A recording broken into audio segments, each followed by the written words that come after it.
À première vue, elle ressemble à n'importe quelle autre étoile. Jusqu'à ce que vous détourniez le regard juste une seconde. Vous regardez à nouveau, et elle est introuvable. La raison, c'est que c'est probablement la plus rapide des étoiles.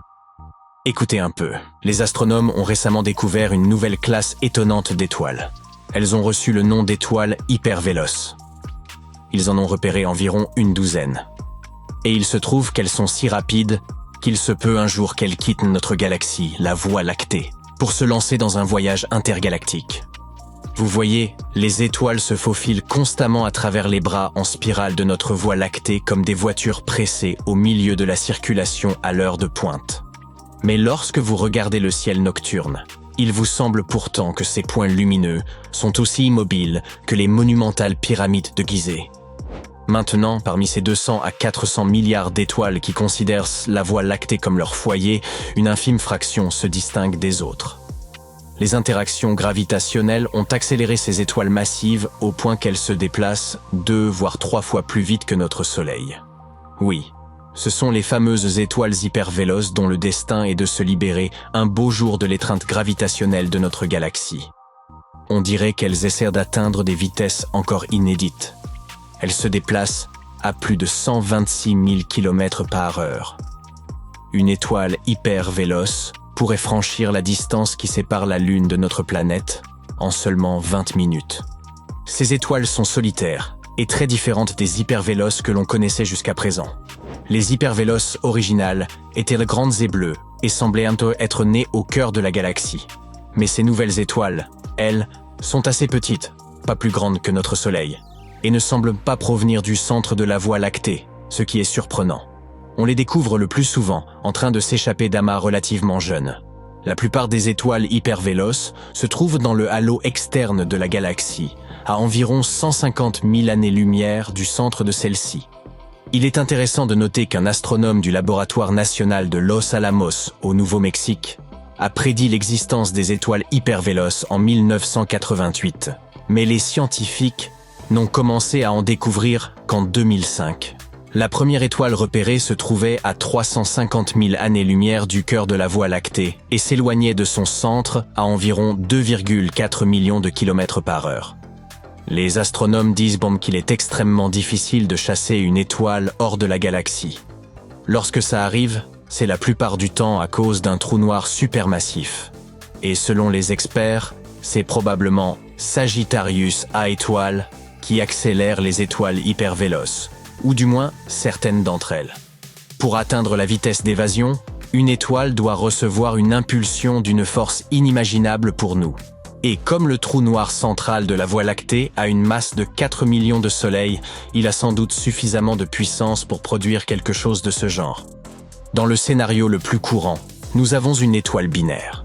Soit un système composé de 2 étoiles gravitationnellement liées et en orbite l'une autour de l'autre. Supposons que ces étoiles soient prises dans l'étau de notre trou noir. Alors que l'une des étoiles se dirige en spirale vers le trou noir, sa sœur se voit projetée vers l'extérieur à une vitesse phénoménale. C'est ce qu'on appelle un échange à 3 corps. Les astronomes ont déjà découvert 18 étoiles géantes qui pourraient avoir été rendues hypervéloces par ce processus.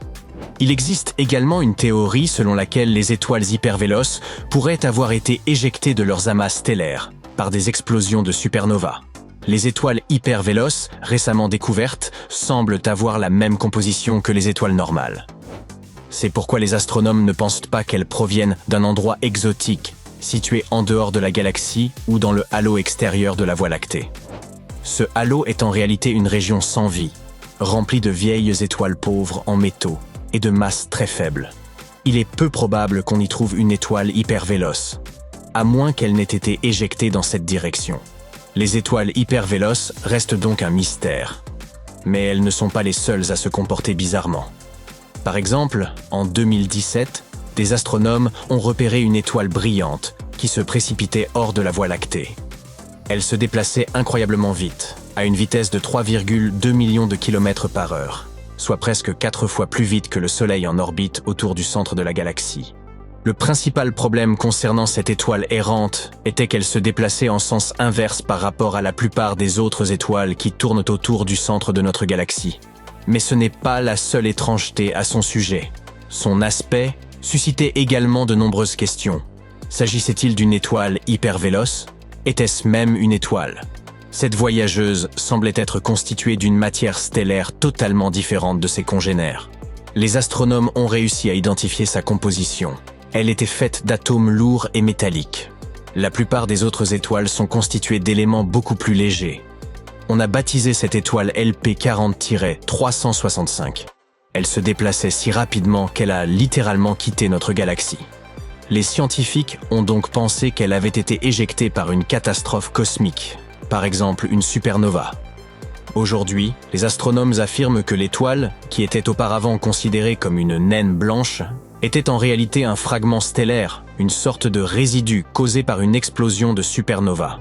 L'explosion a dû être si puissante qu'elle a poussé LP40-365 très loin hors de la galaxie. Ce fragment d'étoile continue à tourner lentement autour de son axe. Grâce à cette observation, les astronomes peuvent confirmer le fait que LP40-365 n'est en réalité qu'un débris spatial et non une étoile à part entière. Mais une telle conclusion signifie qu'elle aurait été témoin d'une supernova. Même si cet événement s'est produit à la vitesse de l'éclair, c'est toute la composition de cet objet spatial qui a été modifiée.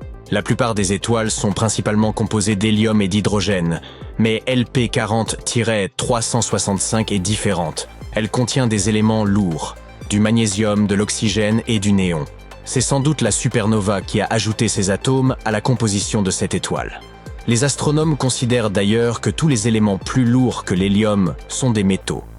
Cela signifie qu'après avoir été témoin de la supernova, LP40-365 est devenue métallique.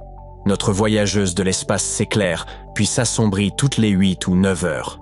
Cela pourrait signifier qu'elle émet des pulsations, mais en général, les pulsations stellaires sont beaucoup moins régulières. Une explication plus plausible est que la surface de l'étoile est irrégulière.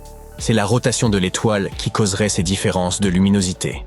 Passons maintenant à un autre curieux corps spatial. Il s'agit de la 18e étoile la plus brillante du ciel nocturne, appelée Fomalhaut. Si vous l'observez à l'aide d'un télescope, vous serez confronté à un spectacle terrifiant. Il n'est pas étonnant qu'on la surnomme l'œil de Sauron. Un anneau de poussière et de débris l'entoure, ce qui lui donne l'apparence d'un œil géant qui regarde droit dans votre âme. Cette étoile intimidante a une masse plus de 2 fois supérieure à celle de notre Soleil et se trouve à 25 années-lumière de la Terre, ce qui n'est pas si loin si l'on considère les distances dans l'espace. Il y a aussi une étoile qui se déchire. Elle porte un nom magnifique, Vega. À première vue, elle semble normale, grande, brillante et assez jeune. Mais plus on avance dans le temps, plus elle devient bizarre. Par exemple, elle n'est pas vraiment ronde. Elle ressemble à un œuf. La raison en est peut-être qu'elle tourne si vite qu'elle a fini par se déformer, ce qui a entraîné des variations de température à sa surface. En outre, elle atteint 93% de la vitesse maximale qu'une étoile de cette taille peut tolérer, c'est-à-dire 273 km par seconde. Les astronomes ne savent pas exactement pourquoi Vega tourne si vite qu'elle en vient presque à se déchirer. Mira est parfois l'une des étoiles les plus faibles, et parfois l'une des plus brillantes du ciel nocturne. Ce système est en fait constitué de 2 étoiles. L'une d'elles est une géante rouge, qui ressemblait autrefois à notre Soleil. L'autre est une naine blanche. La géante rouge se débarrasse constamment de ses couches externes, créant un nuage de débris autour du système. Ce phénomène pourrait être à l'origine de l'assombrissement régulier des étoiles. Il pourrait également expliquer pourquoi les intervalles entre ces périodes d'obscurcissement ne sont pas réguliers.